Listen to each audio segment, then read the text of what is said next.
being on your feet, being up and doing things. So there'll be a little bit of lecture, but we also do different exercises. I want you to know that if you need to get up and move around, stretch, whatever, I get it. I worked in senior living. I know some of you have worked, the night shift. You've been up all night. Whatever it is, whatever you need to do to stay awake.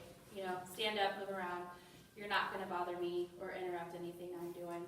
So just to give you a little background on me, like Mary Lynn said, I worked with her, gosh, it was almost 9 years ago. We worked in a building. I've been in senior living 19 years almost.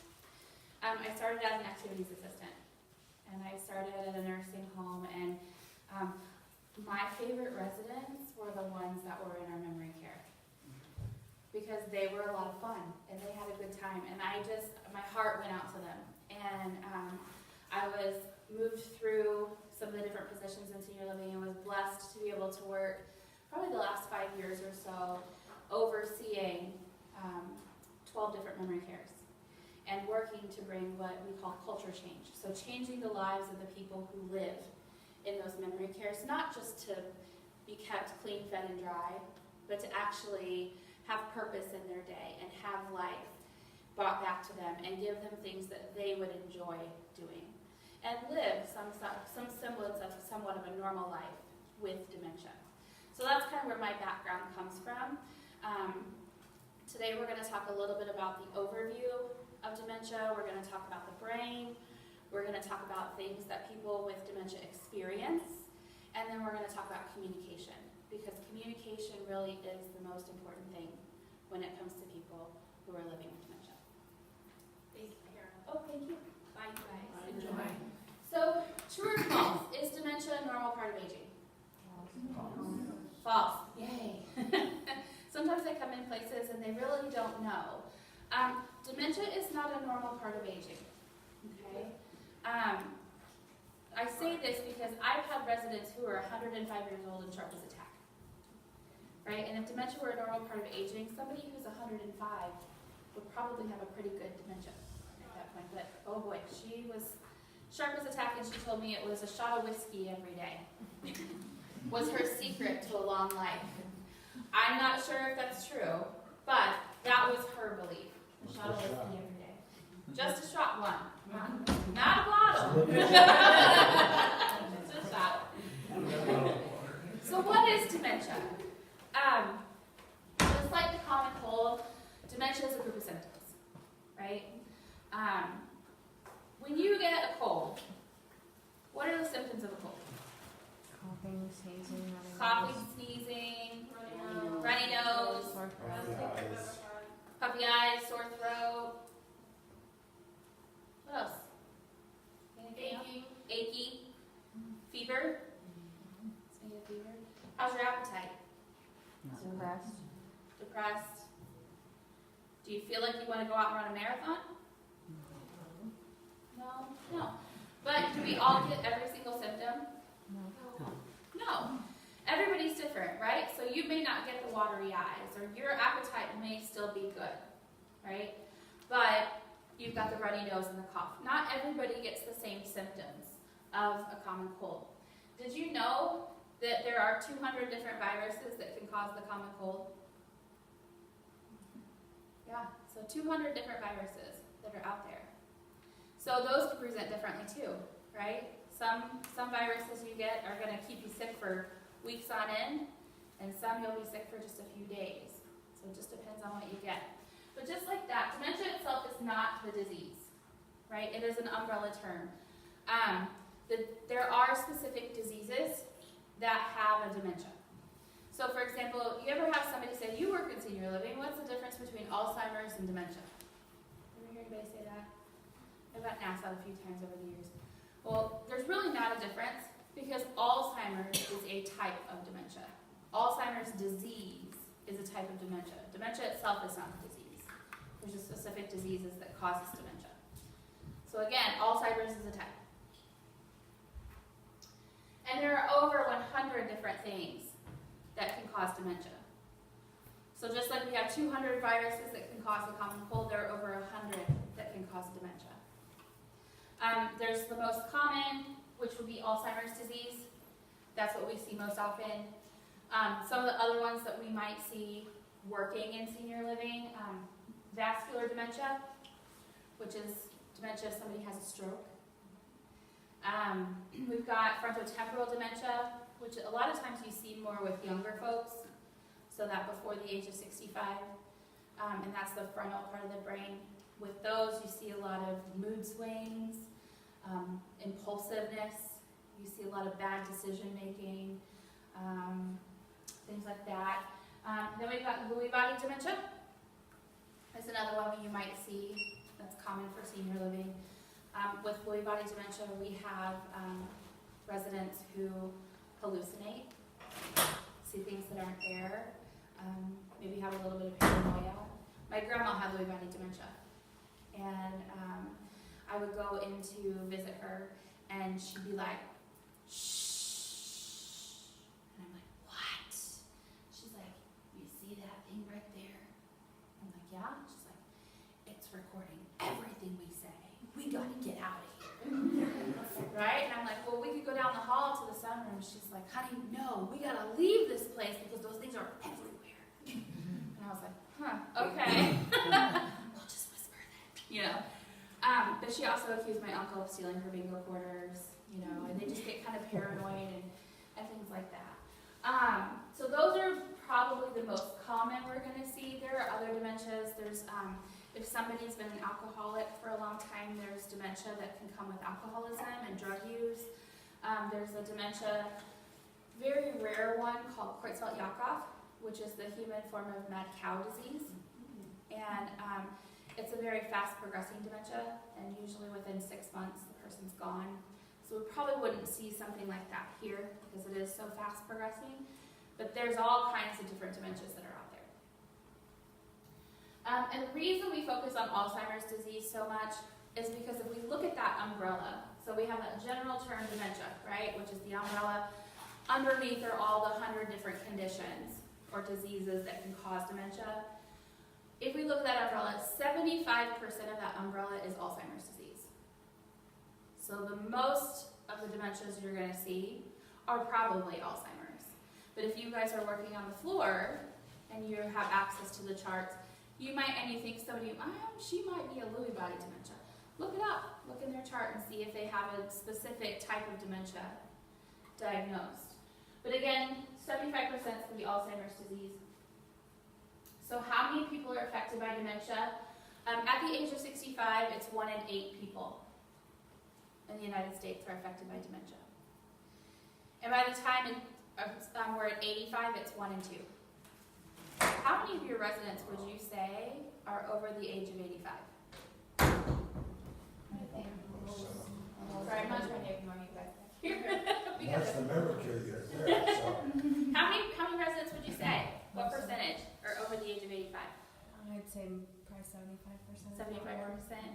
The group earlier thought about 90% of your residents were over the age of 85. And if that's the case, they have a 50-50 chance, you know, of developing a dementia. So you have to remember that it doesn't matter if they're in independent living or assisted living. Obviously, memory care, they're there for a reason, right? But in assisted and independent, you may be working with folks who have onset of dementia, right? Or they have dementia and they're functioning very well in the environment that they're in. So it doesn't matter what level of care we're providing, we will have to interact with somebody who has dementia. And then currently there are 5.7 million people living in the United States with Alzheimer's disease. Some more statistics continued. Every 65 seconds, someone in the United States develops dementia or Alzheimer's disease.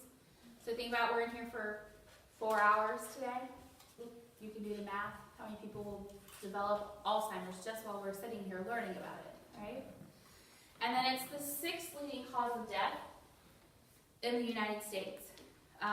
It is the only one of the top 10 that cannot be prevented, cured, or slowed. So there's Alzheimer's disease is a terminal disease, and that may not be what takes the person, but it's usually as the disease progresses, things change. Like at the very end, swallowing can be impaired, and they may not die from Alzheimer's disease, but they die because they can't swallow and they aspirate liquid into their lungs, right? And that gives them a pneumonia and they pass on. So it's a complication of Alzheimer's disease. But it can't be prevented, cured, or slowed. You know, heart disease, there are treatments for that. Alzheimer's disease, there are drugs that can treat some of the symptoms in the early stages, but it doesn't stop it, it doesn't slow it, and it can't cure it. Right now there's a real big push to try and find a cure for Alzheimer's disease. I know next month is the Alzheimer's Walk that's happening. We've got one this weekend. Oh, you've got one this weekend even, wow. And you'll see the commercials on TV where they talk about the one white flower, if anybody has seen those. And the one white flower is for the first survivor, because the first survivor is out there, is what they say. So we'll see. Bill Gates just donated $500 million to help find a cure for Alzheimer's disease, and AARP just donated $60 million. So there's a lot of people, a lot of big names, like giving money and trying to find out something, you know, because they don't even necessarily know what causes it. Even they say, you know, keep your mind busy and learn new things, and you know, eat the right foods and all that kind of stuff, but they really don't know what exactly it is that triggers it. You know, and some can be hereditary and some are not. It just depends. And then by 2050, the number of those living with Alzheimer's disease is expected to reach 14 million. So right now it's 5.7 million. In the next several years, it's going to more than double. You know, so that's why there's such a big push. Is let's figure out what this is and see if we can cure it. So we're going to talk a little bit about dementia and the brain. What's the difference between an apple and an orange? Color. What else? Skin. Texture. Skin. So what's different about the skin? One's rougher, one's smooth. One's rough and one's smooth. Yeah. What did you say? One's edible and one's not? Most people don't eat orange peels. Yeah, most people don't eat orange peel. So the skin, One's thicker. one's thicker. Acidity. One orange is a little more acidic. One's got a leaf, one doesn't. Yeah, in the picture, one's got a leaf and one doesn't. But what else is different about an apple and an orange? The size, the taste. What about if you bite into an apple, you peel an orange, right? Mm-hmm. What about the insides? One's got pips in it. One's got pips. Kids. Pits. Yeah, and the other one is kind of solid, right? So you've got an apple that's solid and you eat it to the core. And then how do you eat oranges? We eat the pulp. We eat the pulp, but what do? We don't just take a bite like an apple. You break it into sections, right? So just like an orange has sections, so does our brain. Right? We have lobes in our brain. Did you know that? And so just like the orange, our brain has sections. And if I were to pull a section out of that orange and try to make it whole again, what happens? Juice all over you. You lose a bunch of orange juice, you know, it gets all mushed up, it gets smaller, right? And then it's almost like if I take that orange and I let it sit out in the sun, it kind of shrivels, right? That's what happens with the brain, with Alzheimer's disease. It's going to shrink, and there's going to be less brain fluid, so it's going to be less juicy. So if you think about, as we're going through these, the brain is an orange, okay? So the lobes of the brain are the sections of the orange, right? If you're looking at this slide, you have the frontal lobe, which is right here, right? It's right in the front of your brain. Then you have the parietal lobe, which sits up top here. Then you have the occipital lobes, which are in the back. And then you have the temporal lobes, which if you ever rub your temples when you have a headache, it's right here, right there in your brain. So there's lots of other parts and pieces to the brain, but I'm not a brain scientist, so we won't spend a whole lot of time on it. I just like to talk about the different parts of the brain and then kind of what they do. So that frontal part of the brain right here, right? The front part of our brain, this is really our social filter. So this is the area in our brain where we say, oh, I'm in a professional setting, I'm not going to cuss. Right? Or I say, oh, I'm at home, I can let it fly. But it also is our reasoning our movement, our emotions, organizing, solving puzzles, and knowing right from wrong, right? So if you've got somebody who has a frontotemporal dementia, that area of the brain has been affected. So you see things like mood swings. You see things like short tempers, laughing when everyone else thinks it's something sad, inappropriate response. You know, you see them not understand that they're making bad decisions. Eventually, movement's affected. So somebody who can normally walk, they start to shuffle when they walk. That's all in the frontal lobe. The parietal lobe, which sits here, that's your orientation, sensory information, recognition, perception, and understanding language.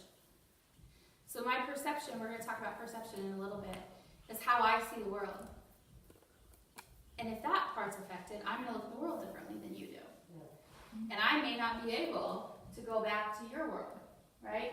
You may not be able to pull me back into reality, because I might think I'm 5 years old when I'm really 90. But again, I can't go back. Occipital lobe, this is the eye and vision. It directs the eye, focuses the line of vision. It recognizes shapes and colors and helps us remember what we saw. Okay, so that's all your vision. It's kind of weird that it all comes in your eye and it goes to the back of your brain. Seems like you would put the vision up here because it's closer to the eye, but I didn't create the brain. And then the temporal lobe, which is here. This is your smell, distinguishing smells and sounds.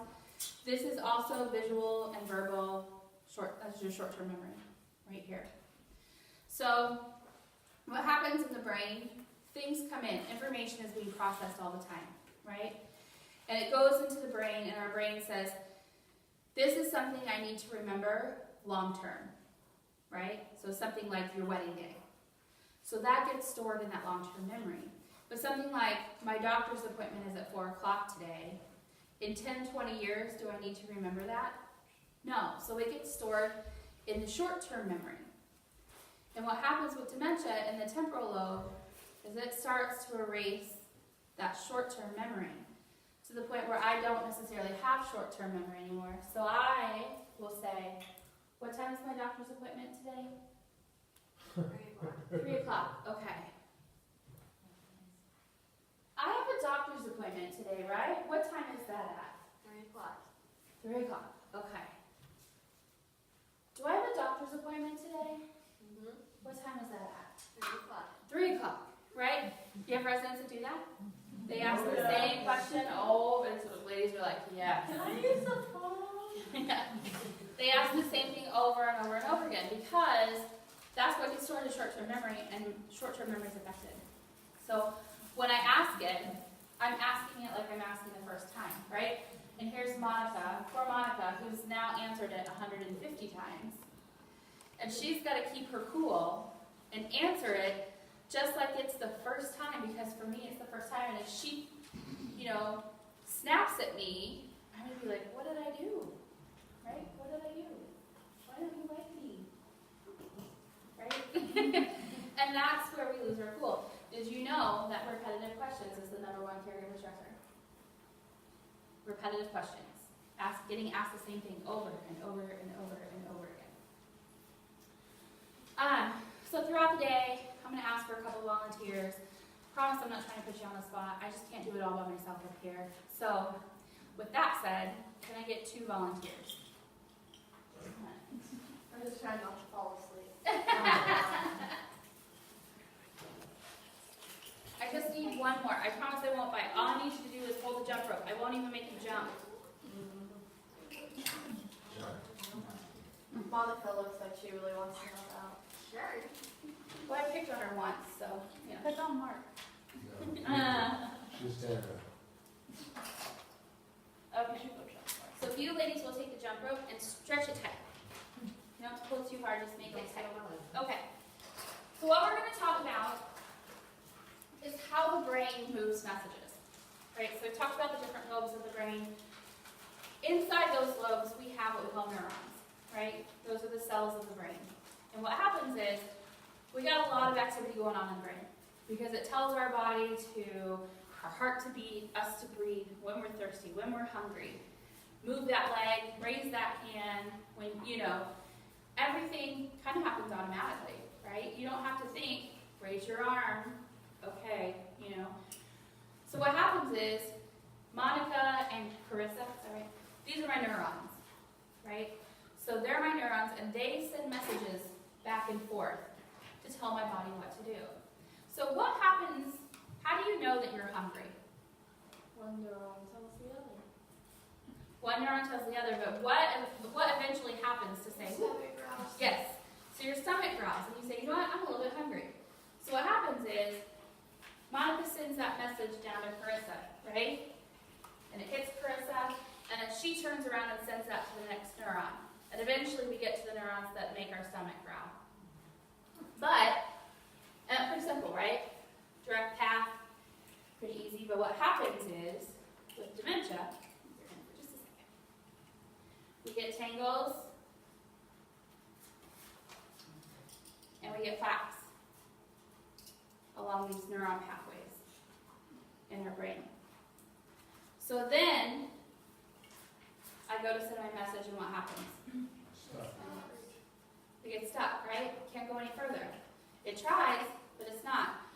So we know this message needs to get to Carissa.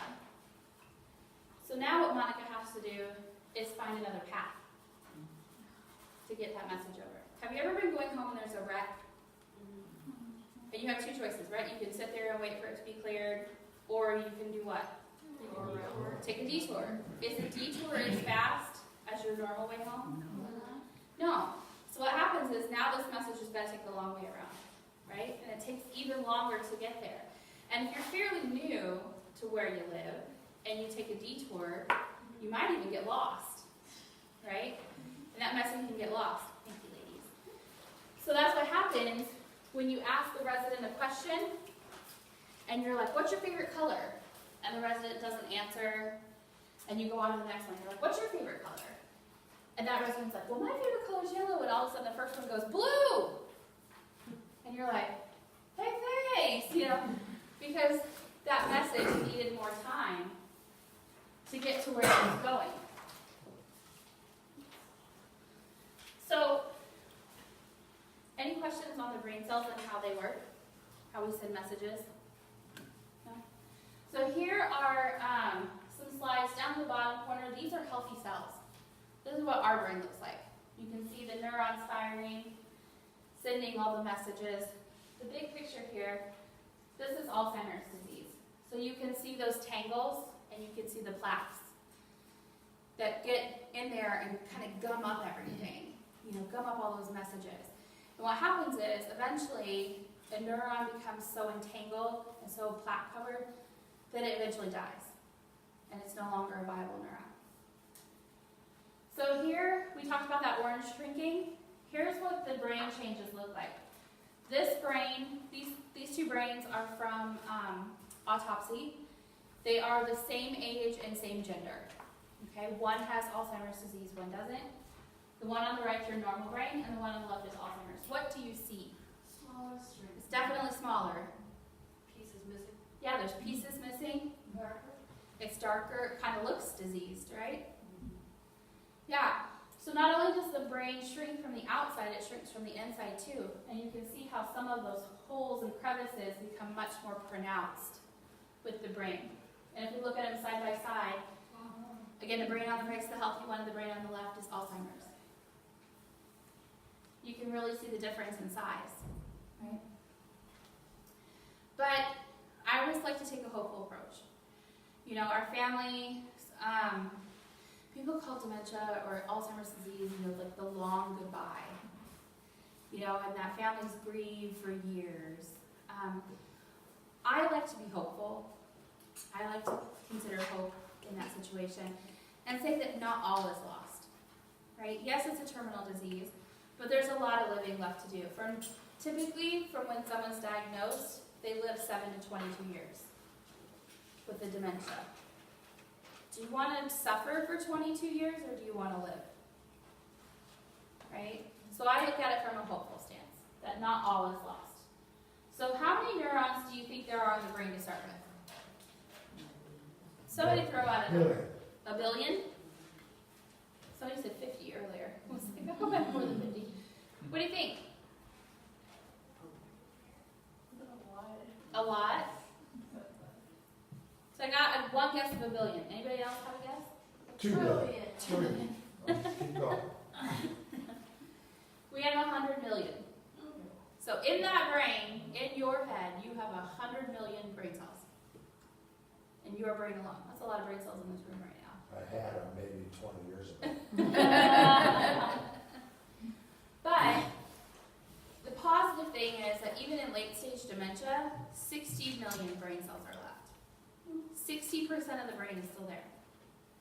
So a lot of people think, oh, brain loss, there must be like 20% left or something like that. No, there's 60% of the brain there.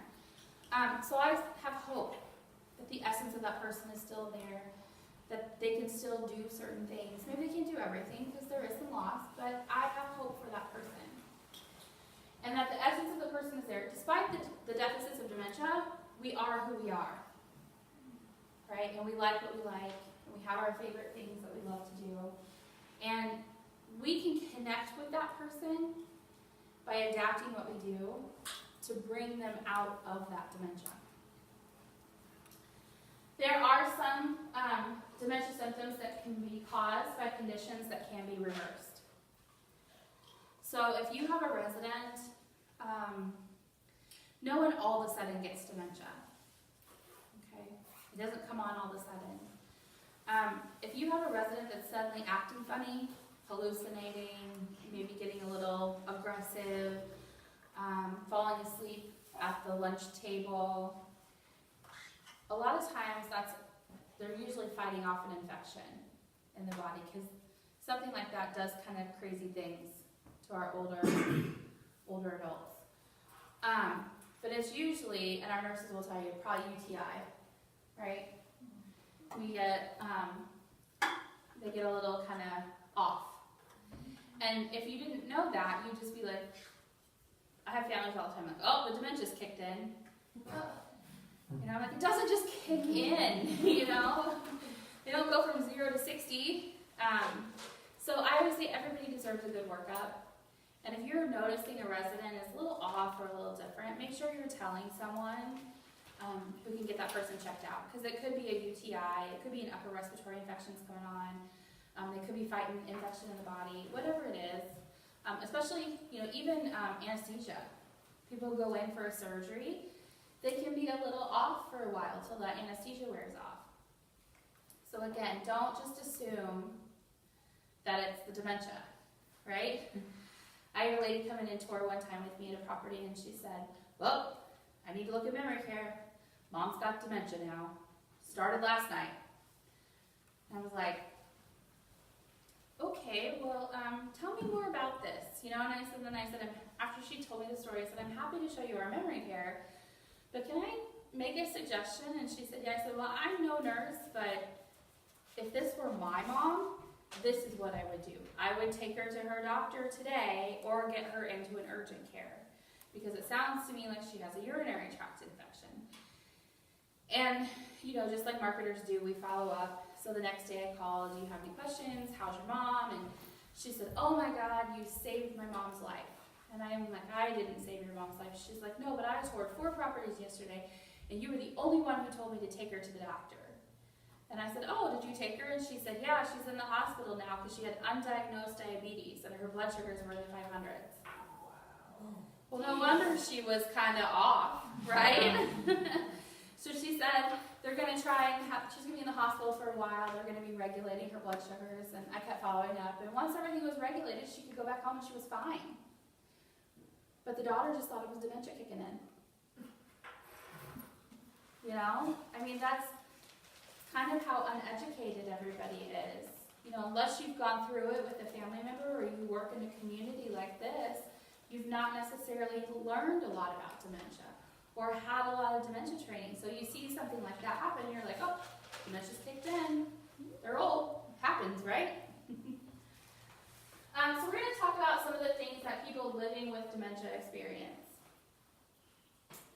The first one is processing information, difficulty processing information. So can I get a volunteer.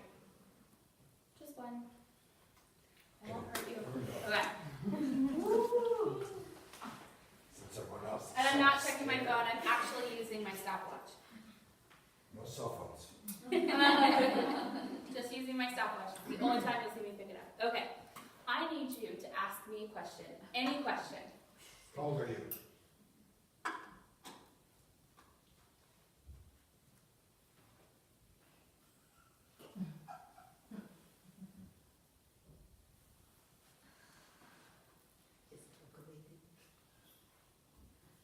Kicking in,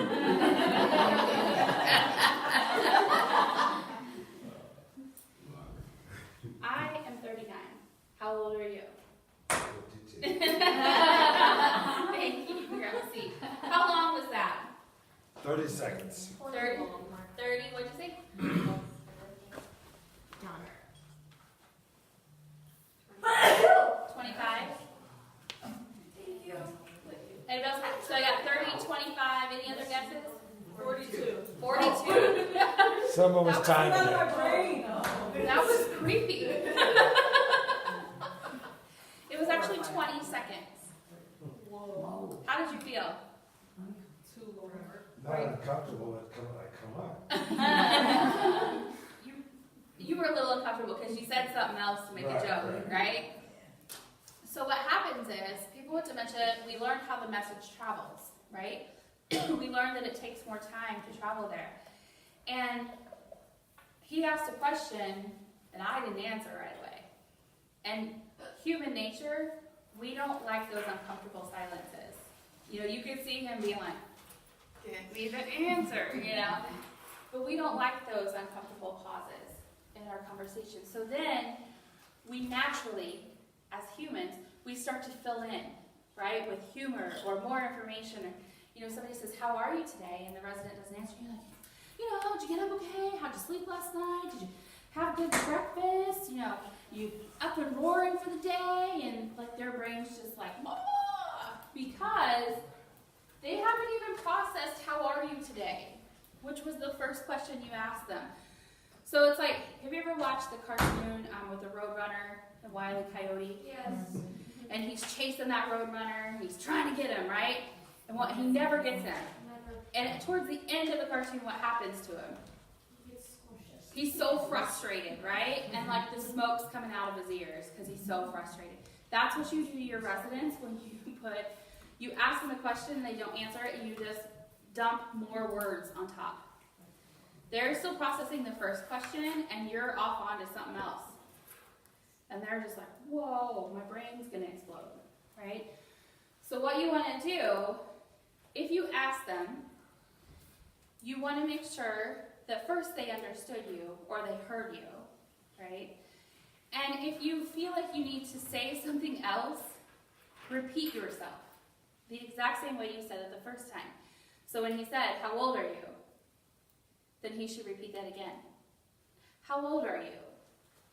Right? Instead of like, how old are you? You look young to me, but I don't know, you know. I'm not a good judge of character or good judge of age, you know. And then you add more words and they're just like on top of that. So again, process information. Give them the time they need to answer the question. Ask the question and shut up. Respect the silence. That's processing time for them. Okay?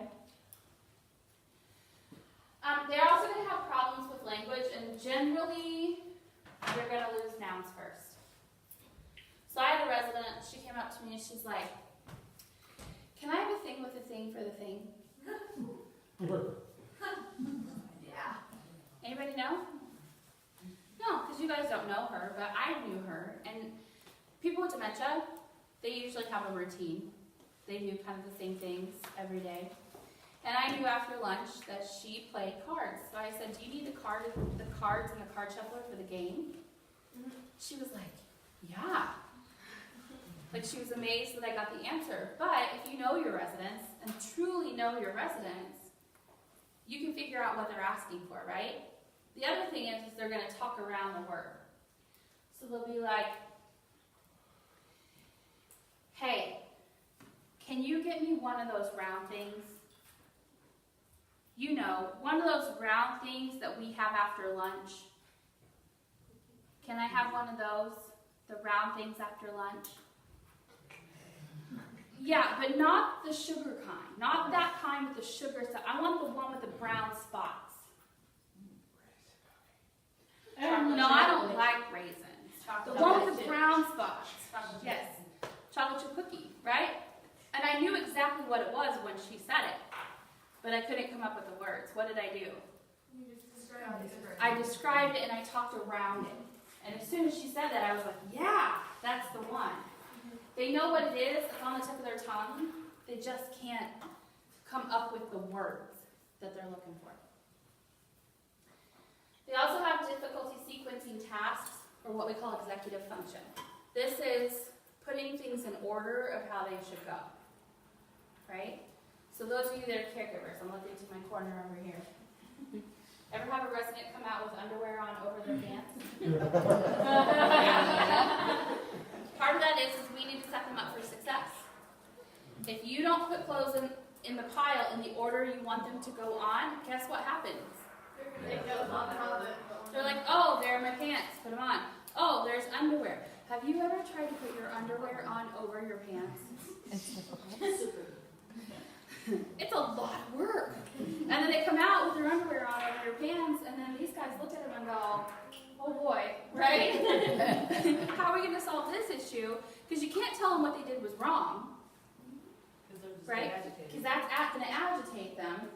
And it took a lot of work for them to get those underpants hiked up over their jeans, right? So you got to say something like, oh, you might feel more comfortable if we removed these, right? And you help them take those off. Because if you point out they did something wrong, they're going to be like, no, I didn't. I got dressed. You know, they don't know.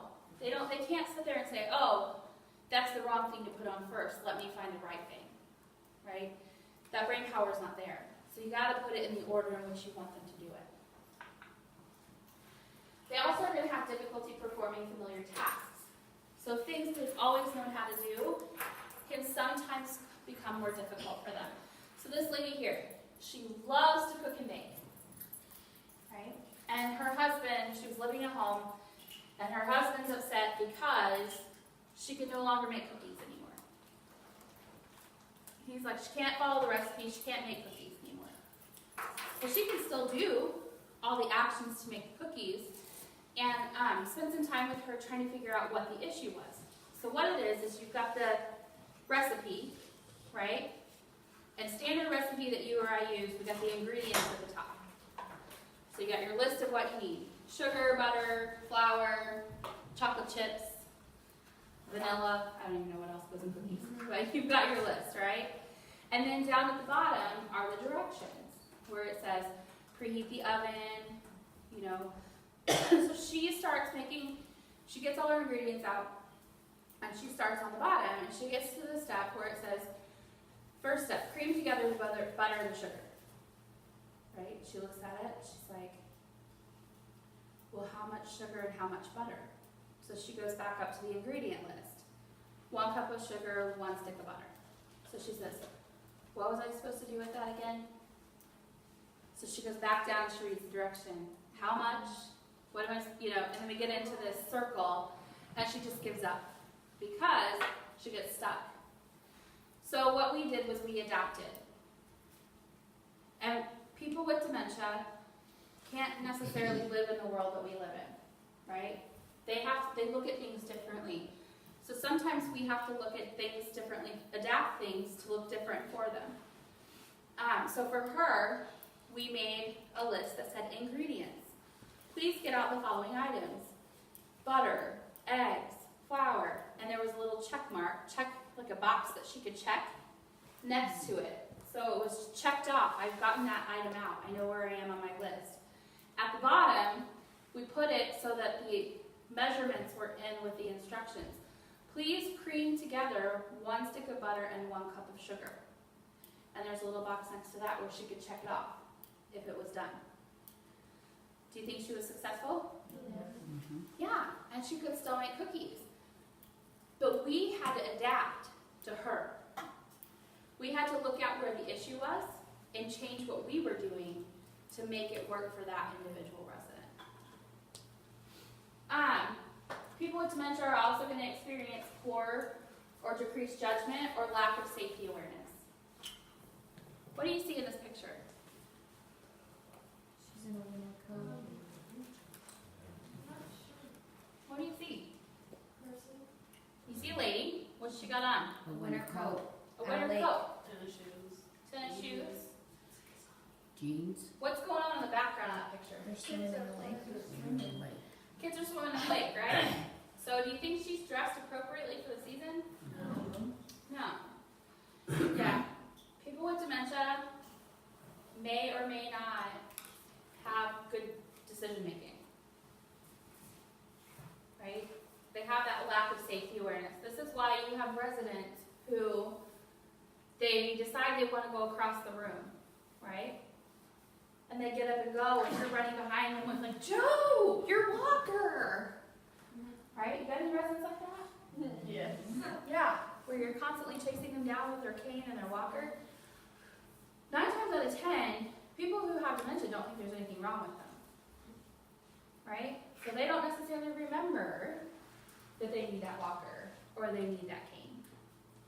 And so you're chasing them down because their thought isn't, oh, I would like to walk to the other side of the room and I can't do, I'm just going to get up and go. They don't think, oh, I'd like to walk to the other side of the room, but I know I won't make it without falling, so maybe I should grab this thing next to me that keeps me safe and take it with me.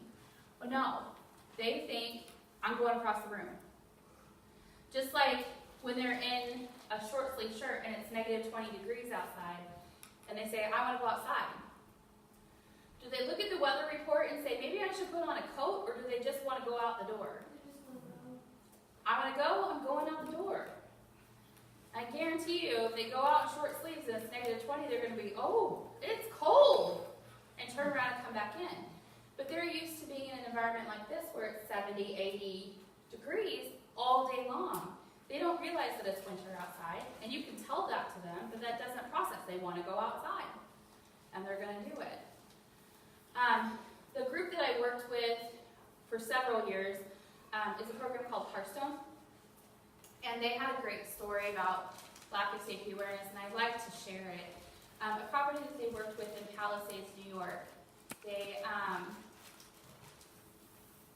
there was a gentleman who decided to take his mom over to the Hudson River. That's right along Palisades there. And they were filming Pirates of the Caribbean. And he was like, oh, the pirate ship's out, and I think my mom would really enjoy seeing all that, so I'm going to take her over there. We're going to spend a day. So they go over there and spend the day and had a great time together. They get in the car and they're headed back to the building. Well, she just decided she didn't want to be in the car anymore. 65 miles an hour, and she opens up the car door. She didn't think like, oh, hey, we're going down the road, I shouldn't open the door. Her thought was what? I want to get out of the car.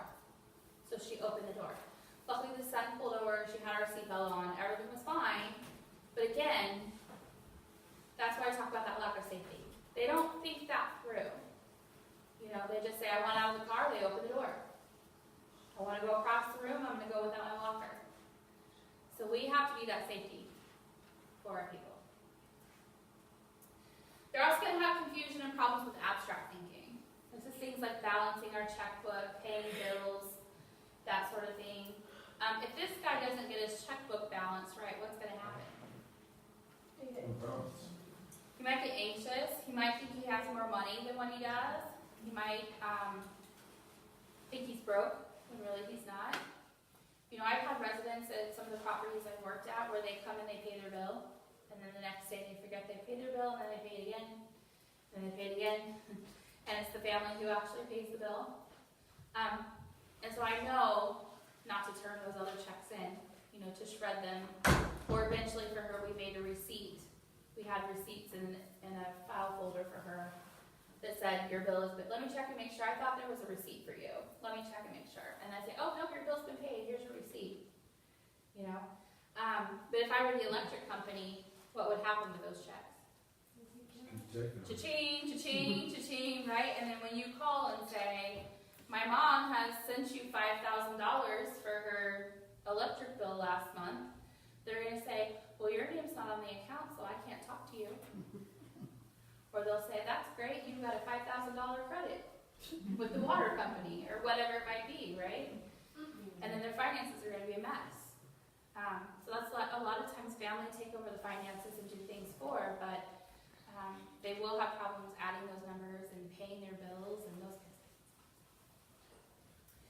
They also have a disorientation to place and time. Do you have any residents who think it's a different year than what it is? Once in a while. Once in a while. Do you have any residents who think they're a different age than what they are? Do you have any residents who come down at midnight thinking it's lunchtime? Yeah. I hear a lot of yeah. Do you have a lot of residents who say, I have been waiting 5 hours for you. Yeah. It's been 5 hours that I have been sitting here. Right? And you're like, no, it's not. You've only been here for 10 minutes. How does that go over? You just don't, yeah.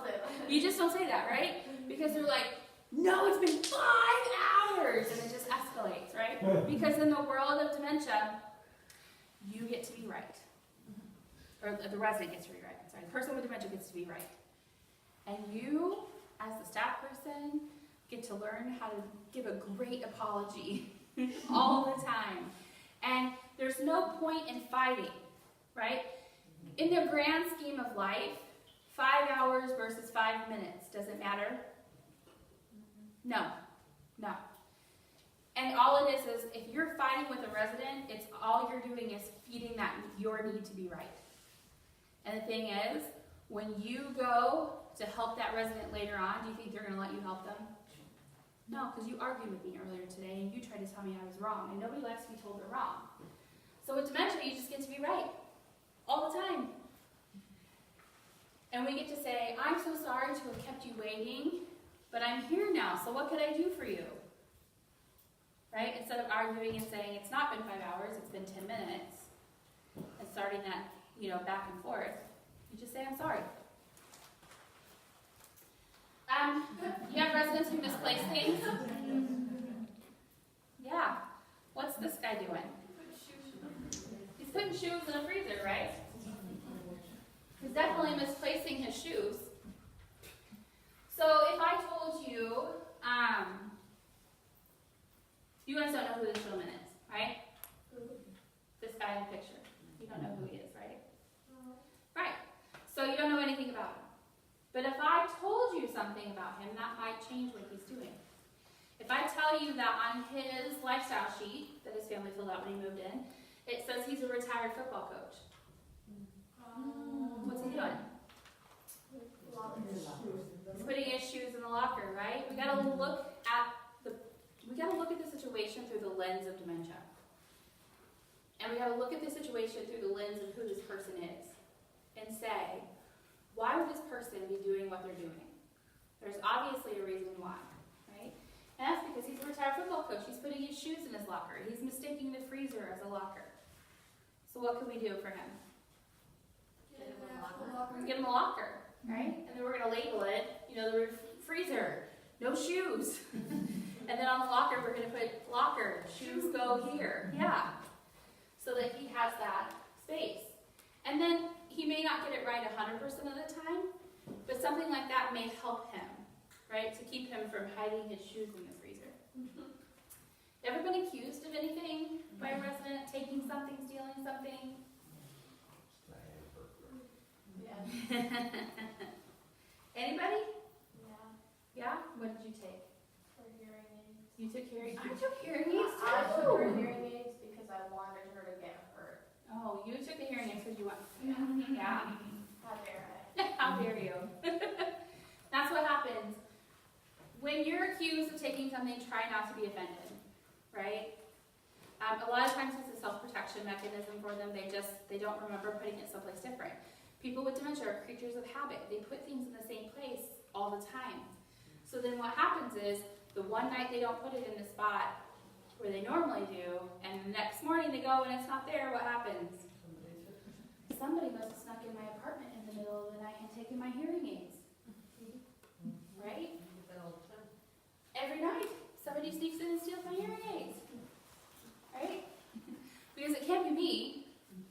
It's gotta be somebody coming in the door. So again, the best way to do this is don't deny it. Don't say you stole it. Just apologize and say, can I help you find it? Right? Because again, it's a self-protection mechanism. The other thing is, we don't want to just, what I call poo-poo the situation. Right? So I want you to think about, has anybody in here ever been to Times Square in New York City? Nick, what's it like? Loud. It's loud and bright. What else? Anybody else ever been to Times Square? It's crowded. What else? No? There's cars, there's people crossing streets, there's performers, there's stuff going on, there's skyscrapers. Yeah, it's sensory overload, right? And even for some of your residents in memory care, just the hustle and bustle of the day can be sensory overload. So I want you to think about this. Put yourself in Times Square, okay? So Nick just told us that it's sensory overload. It's loud, there's people walking by, and if you're a gentleman, somebody's just stolen your wallet. And if you're a lady, somebody's just taken your purse. How do you feel? Mad. You're mad? Neglected? How do you feel? Scared? Violated? Alright, so somebody's taking your purse. You look up ahead and you see a police officer. What are you going to do? You're going to go up to him and say, someone took my purse. And then that police officer looks at you and goes, Carissa, no one took your purse. How would that make you feel? And I'm getting annoyed. I feel like this idiot. She's annoyed. She's like, can I have your supervisor's number, please? Right? How would you feel? Would that appease you? No. Would you feel better about the situation? No, you'd be pretty angry, right? PO'd, maybe even, right? Because why would you be mad at him? Because he's a police officer, right? That's somebody you're supposed to be, we've been taught since we were kids, that's somebody you're supposed to be able to go to when you need help, right? So just like us in Times Square, guess what? Your residents look at you as the person they can go to when they need help. I can't figure it out, I go to you. I'm lost, I go to you. I don't know what to say, I go to you. I need to go to the bathroom, I go to you. Right? You're somebody who knows something about this place and can get things done. So I come to you, and you look at me and say, you didn't lose your purse. Right? No one stole your purse. How's that going to make that resident feel? Frustrated, upset, just like you would feel if you were in Times Square and that police officer did that to you, right? So what do we need to do? Follow the story. Help them. We need to help them, right? Got to do something about it. So for example, if a resident comes to you and says, I can't find my sweater, someone has stolen my sweater, right? And you know it's laundry day. You know that sweater's down in the laundry, right? Without a doubt, that sweater is down there. You can't just say, oh, Monica, your sweater's in the laundry. Is that going to help? No. No, because they're going to be like, whatever, she's just telling me that to get me out of her hair. We She actually had a doesn't. situation that happened, and she came and she pounded on that laundry room door and locked us in. Yeah, she was. So I heard you that. got to look like you're going to do something about it, right? You can say, oh my gosh, Monica, your sweater is missing. You know what? I saw that girl picking up laundry in here earlier today. I wonder if she picked your sweater up by mistake. I wonder if she didn't steal it. She didn't steal it. Don't worry about it. I bet she picked up your sweater by mistake when she was picking up the laundry. I'm going to go down to that laundry room and I'm going to check on that for you. Okay? I'll be back. What did I do? Diffuse the situation. I did something about it. She thinks I'm on it, right? And I walk out of the room, right? Because I don't want her to just see me go to the other side of the room and just stand there for 2 minutes. Right. You walk out of the situation, and I'm going to come back later, and I'm going to say, Monica, good news. I found your sweater. It's in the washer right now, because she did accidentally pick it up. But she promised me as soon as it's dry, she's going to bring it to me, and I'll get it to you. Sounds good. Do you feel better? Yeah. I wanna see it. But I just told her it's in the washer, right? And that the laundry gal's gonna bring it to me as soon as it's done, and I'll get it to her. And if you've done that enough times, you've built that trust, where they will say, okay, I believe you, right? But if you don't build the trust, then it's, take me to the laundry room. I wanna see it in the washer, right? But you've gotta build that trust. And then eventually they'll say, okay, you're doing something about it, right? Don't make him feel like you would in Times Square with this unhelpful police officer, right? So our residents, they may have some hallucinations with dementia, right? Are those hallucinations real? Yes. Their perception of the world is your reality. So not the reality that you or I live in with a healthy brain. How they're seeing the world, that's the reality you're dealing with, right, when you're at work. So their perception is your reality. Whatever they see, it exists in your world too. I have one lady, that's a funny story. I have one lady who, I kept trying to get her to go to activities, and she was a really hard one, you know. And I went in her room and I was like, Mabel, I need you to come with me because we're playing bingo and they're giving chocolate as prizes because I knew she loved chocolate. And she's like, oh, honey, I want to go with you, but you're never going to believe it. And I said, what? She goes, somebody came in here and dumped off a box of kittens. And I have got to take care of these things. I'm old. I don't have time to be chasing kittens all over this room. And I said, you got kittens in here? And she said, I'm like, I love kittens. I'm like, where are they? She's like, they're in the box over there. So I walk over. She goes, I keep climbing out though. I don't know if they're all in there. So I walk over and I pick up the box, right? I'm like, well, how many do you have? She's like, 5. I'm like, well, I got 3 in the box, right? 3 have been sleeping in the box.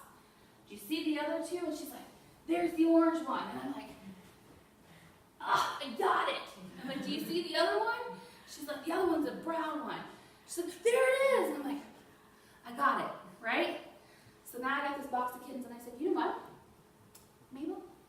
I think you should go on to bingo, because did you know that we have nurses in this building, and they certainly know how to take care of stuff like this? And she was like, you take those kittens to the nurses?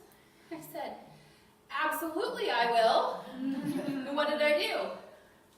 I took them down the hallway, right? And I'm walking down the hall, and one of the staff people looked at me, and they were like, what you got now? And I was like, a box of kittens. Want one? But do we live in that world? Yep. Absolutely. We have to think on our feet. And the only way I was getting her to programming was to take care of those kittens for her, right? So I did what I had to do. And I took the box of kittens to the nurses. And I said, here, take care of these. But did that solve her problem? Yeah. She went to activities and had fun. So sometimes hallucinations can also be a misrepresentation of visual cues. So is that number different depending on where I'm standing? Yes. Yeah. It's all in how we're looking at things, right? Some people may look at those pictures in the back and see like trunks of trees, and some people may see a very scary forest, right? Is this moving? Yes.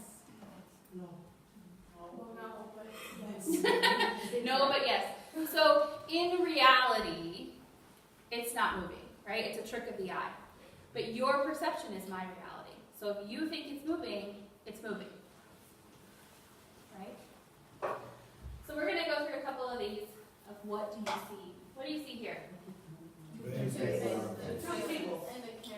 And the candlestick. So some people see a vase or a candlestick, and some people see 2 faces. Anybody see both? Yes. Yeah. Yep. And once you hear the other one, you're like, oh, yeah, there it is. What about this one? A rabbit and duck. See the rabbit? If I turn it that way, you see a duck, right? See the frog? Horse. And if I turn it sideways, it's a horse head. In the last group, one lady was like, whoa, put that back. I don't see the frog on that one at all. You don't, Oh, okay, I see now. I see now. yeah, so I like see there's now. his mouth and his eye, and his legs. And if you turn it sideways, it's a horse head.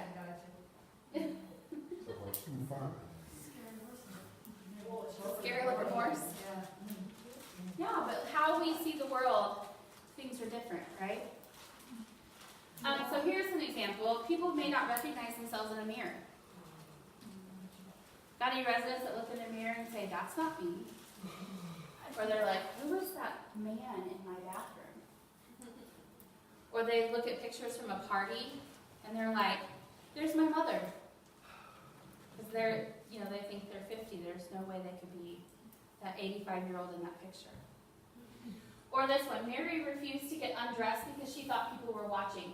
I turned the photos in her room to the wall and she relaxed. You have any staff or any residents that say, there are people in my room? Yeah, but it's normally because they're like, we're pretty sure that they see ghosts, so. Well, it could be, or it could be photos. One of the properties for MJ that I trained with, they said, oh my gosh, this may be why this resident always thinks there's kids in her room. Her family has decorated every inch of the room with pictures of her grandkids. And she says she can't come out to things because she's got to watch the kids in her room. And I said, well, why don't you call the family and say, I learned this in this dementia training, and we'd like to give it a try. Take down the pictures of the kids for a week or two. See how she does. And if that changes that behavior, then maybe we can look at putting the pictures in a photo album where they're still in the room with her. They're not just staring at her, right? So again, they will perceive things differently than what you or I do. So, what do you see here? He's seeing himself as he wants. Yeah, he's seeing himself as a younger version, but how we are, parts of who we are and how we grow and experience are always a part of us, right? So, you know, if you were a world-class gymnast, you're always going to see yourself as a gymnast. You're not always going to say, well, I was, you know. And so it's just a part of who we are. And so we see ourselves differently than most people see us. And a lot of times we meet residents late in life. We don't know what the rest of their life was like. But they know what the rest of their life was like, and they see themselves differently. And they may see themselves as that 35-year-old or that 40-year-old instead of the 90-year-old sitting in front of you. Same with this gentleman, right? He was a soldier. And he'll always be a soldier, retired or not. This lady was a writer, and this lady was a seamstress. So you can see, they see themselves differently, right? Before we met them, they had a whole life that they lived. And this is a way that we can cover up the mirror in the bathroom. So if you have a resident who is saying, there's people in my bathroom, there's a man in my mirror, you can cover up that mirror easy. You just get a picture on a canvas, two hinges and a hook. That way you can open it up when you need to provide cares and close it when you're done. If they go to the bathroom by themselves, it's just a pretty picture. Because we know that they can see something like that. I actually had a gentleman once punch a mirror because he thought there was someone intruding in his room. What they see, they sometimes believe. Like one of the properties I worked with, they had like CSI or NCIS on over the weekend, and the perpetrator was running on the screen, and the resident went up and just went boom to stop the guy. Shut the TV right off of the stand and broke the TV. Oh, wow. Right? That's what? I trust him with my life. You trust him with your life. But those are the kinds of things, like they can't separate reality from fiction, right? We had the wrong thing on TV that day, and he was watching it, and he thought that intruder was really there, and he went to, save them. And he shoved the TV right off the table. So sometimes those kinds of things, they may happen. You're also going to have possible loss of initiative or social withdrawal, right? As dementia progresses, residents can, if you've got somebody who plays bridge for blood or bingo for blood, right? That's serious business. And then what happens is you have a resident that starts to progress with dementia, and they go to bingo and they sit with the same people they've always sat with, or they go to bridge and they sat with the people they've always sat with, and suddenly it's taking them longer to do things, right? To find the numbers on the screen, to take their turn at bridge, or they're making mistakes. And their friends are like, you can't do that, you're not, they're picking on them. And so they just decide to stop going because they don't want to be picked on. They don't want to be bullied, and they're afraid of making a mistake. And so they stop going to the things that they like to do because they become a little difficult or they don't want to be made fun of. On top of that, if they have no concept to time, and you tell them bingo's at 4 o'clock at lunch, what do you think is going to happen? They're gonna forget. Yeah. Even sometimes 15 minutes before the program, you can tell them and they'll forget to come down. Right? So the best thing you can do, and we'll talk about this after a while, is invite, right? Invite them to do things, remind them to do things. Don't just say, well, I told them at lunchtime bingo was at 4, I don't know why they're down here. Right? I don't know why they're not down here. Where are they? And the other thing is that the most comfortable spot for us is our familiar place, right? Which is home. And our room here is home. And so if there's nothing going on, I might as well go home, right? So then I go back to my room, and I fall asleep in my chair, and I sleep all night, and guess what? Or I sleep all day, and guess what? Third shift has friends all night long, right? Because now I'm wide awake because I slept 8 hours during the middle of the day, and I need something to do now. And there's only 1 or 2 people working third shift, right? So you're like, oh my God, I have all these people, and this person's up, and this person's up. And suddenly their job is more stressful too. So if we can keep them out of their rooms and keep them doing fun things, it keeps them awake so they sleep better at night. But on top of that, it keeps them engaged. And when you have, how many residents do you have in your room right here? 24. So let's say if you could get all 24 residents at 2 different programs, how much easier would your job be? They're all doing something at the same time. That'd be pretty easy. Right, because if you have to do a head count, what do? There's 12, and there's 12 in that activity, right? Are you worried about anybody falling in their room? And are you worried about them getting into something that you don't want them in their room? No, because the whole thing is natural curiosity is preserved with dementia. So if you don't give me something to do, I will make up something to do. And sometimes it's stuff you don't want them to do, right? I walked into a property once and there was literally a man trying to unscrew cabinets in the kitchen. He was in there like trying to unscrew and take the cabinets doors off the cabinets in the kitchen. I was like, we need to find him something constructive to do, right? Not destroy the property. Find him something that would work for him. But again, they're not going to know what time it is. They're not going to, they're going to stop coming to activities. They're also going to have changes in vision. So peripheral vision is kind of if we steer forward where we see out the corners of our eyes, right? Contrast. So I have a hard time, if things are similar colors, I have a hard time seeing the difference between the two, right? So if you have a beige wall and a beige floor and a white toilet, I might not even see the toilet there. And when you go to help me sit down on it, I'm going to do one of these because I'm afraid I'm going to fall because I don't see it. Loss of sight due to normal aging, so things like nearsightedness, farsightedness, cataracts, those are all things that can happen with age.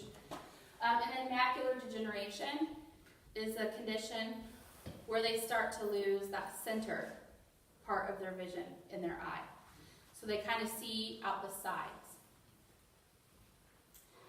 So with peripheral vision, it shrinks as dementia progresses, and the field of vision becomes more narrow. So can I have a volunteer? Not all at once, you guys. Okay, come on. Well, did you want to? No, I was saying, look at her. Oh, come on up. You're lucky Carissa's here today. Okay, so what happens with dementia is that towards the end of the beginning stage and middle stages, we get what we call scuba mask vision. Okay, so if you would put your face like this, this is what a person with dementia sees, right? So for peripheral vision, so put your arms out like this and stare straight forward. And then move your arms in and wiggle your fingers until you can see your fingers wiggling. So see how much you can see, right? Healthy eyes, healthy brain, okay? Now put your scuba mask on, and I'm gonna be your arms. You tell me when you can see my fingers. I can see your right one, Right there, right? but not your left one. That's mid-stage dementia. Late stage dementia, late, no, like this. Late stage dementia, they get more of like a tunnel vision, which is more like a binocular vision. So put your binoculars on. Alright, yeah. She had her glasses on last time. I can see you right here, there. Where do they see us? Right in front of them. They see right in front of them, right? That's it. So if I can only see this, do I know you're right here? No. No. Have you ever walked up to a resident like this and been like, hey, Carissa, and she's like, you scared the crap out of me. Ever had that? I'm always scared of being able to She's scared she's gonna give him a heart attack. Thank you. Yeah, because they can't, if their vision's here and you come up right here, I don't know you're there. Right? Because my vision has changed. My peripheral vision has shrunk. So what I want you to do is we're going to practice the peripheral vision. Grab a partner and do just what Krista and I did, and then switch. Okay? So I want you to see the difference.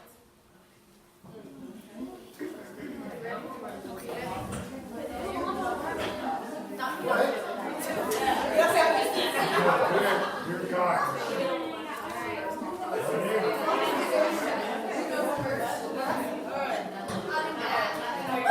That's how much you have, right there.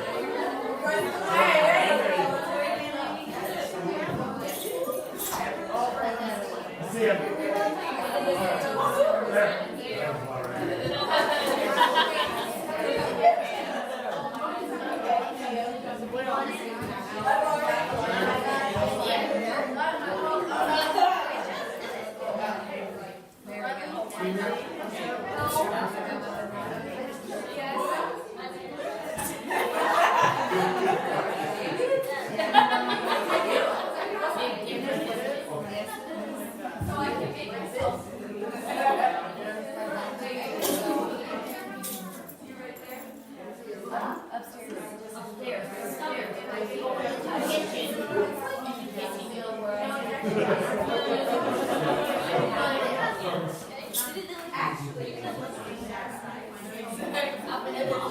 Okay.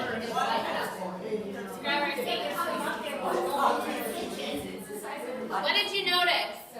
Huge difference. It's a huge difference, isn't it? For what we can see as a healthy person down to this. Mm-hmm. That's a huge change in vision. Right? Huge. We have to go back to the chart and read photos. So, the other thing is with contrast, people may not be able to see things the way we want them to. So, for example, can they see that toilet? Can they distinguish the toilet from the trash can? No. Sometimes they can't. What I would probably do is remove the trash can completely from that room, but you could also label it to the person who can. What about these? Push, cursor. Just push out. Oh, really? Yeah.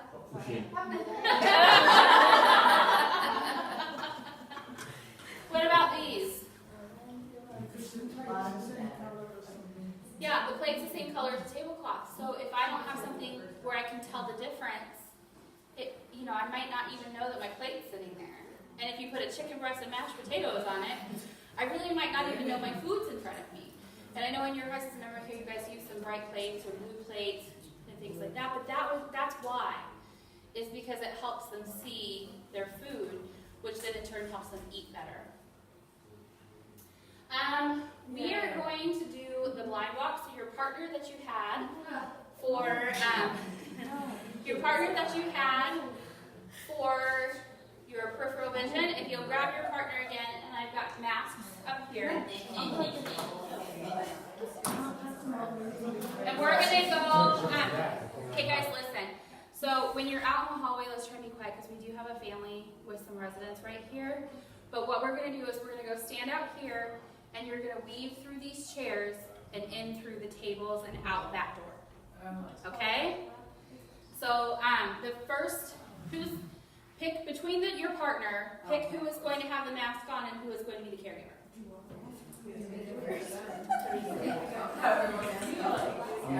Okay? Okay, listen up.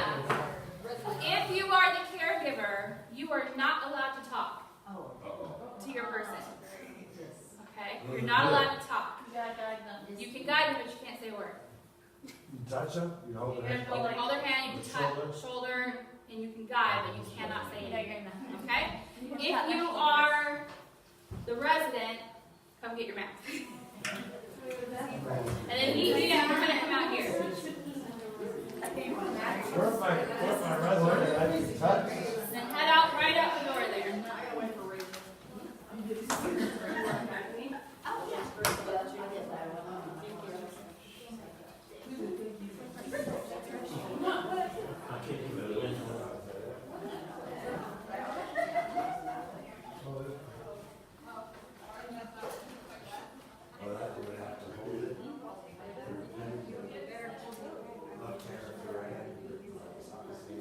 You're welcome. Okay. You have a partner? Door to the sign. Okay, she's got one. Okay. So if you've got the mask, go ahead and put it on.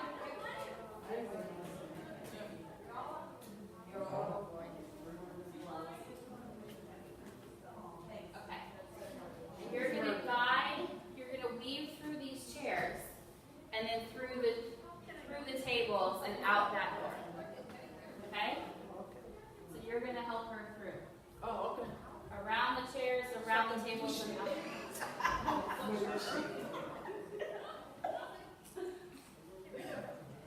And no talking.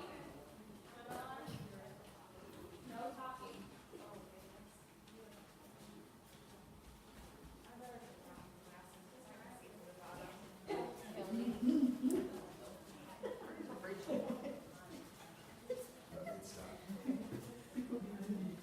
I don't like this.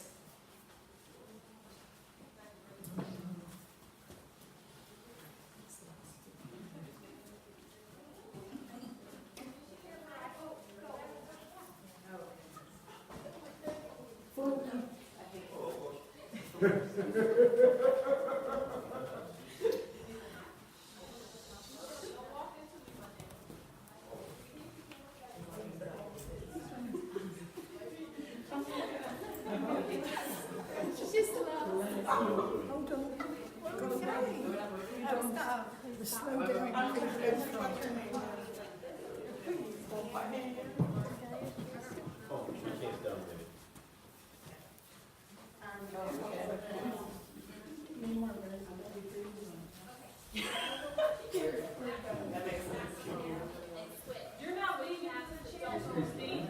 Huh?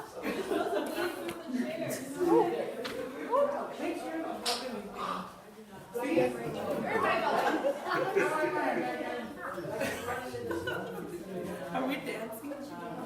Between two chairs. Am I going Hey, the you right guys way? can just hold row there. Let's go around all the tables. Turn right, turn right. There you go.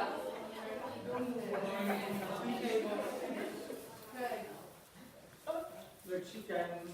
Okay, so now we'll push back. Who? You. How? I turned before I did. You told me This this. time when you guys go through, if you're the caregiver, you can give direction. Okay?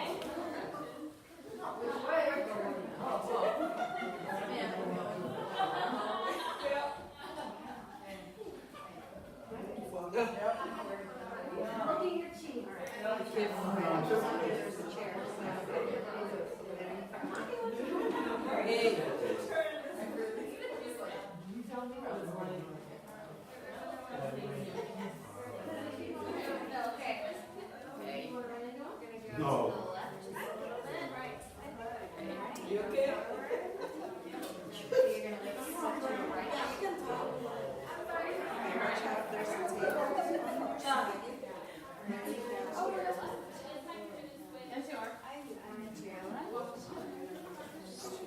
You want me to give you directions or you just want me to leave you? Okay, it's gonna be in narrow over here, so we can go sideways over here, watch out, watch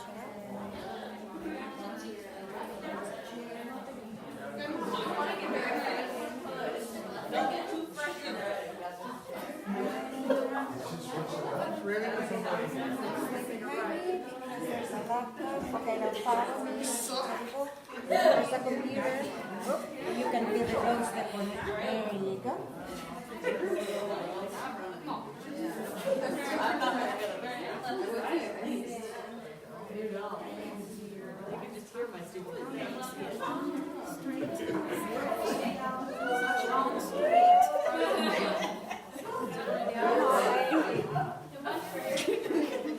Once you're done and you're powered,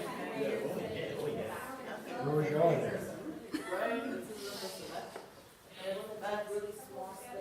Watch out for the wall. What? Don't push her. You gotta run it in.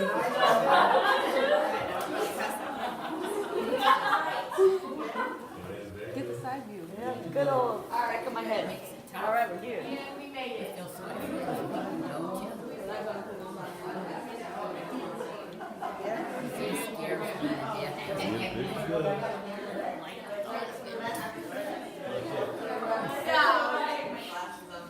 Scary. My caregiver didn't like me. your caregiver didn't like you. Hey. So how was that? Second time out is better.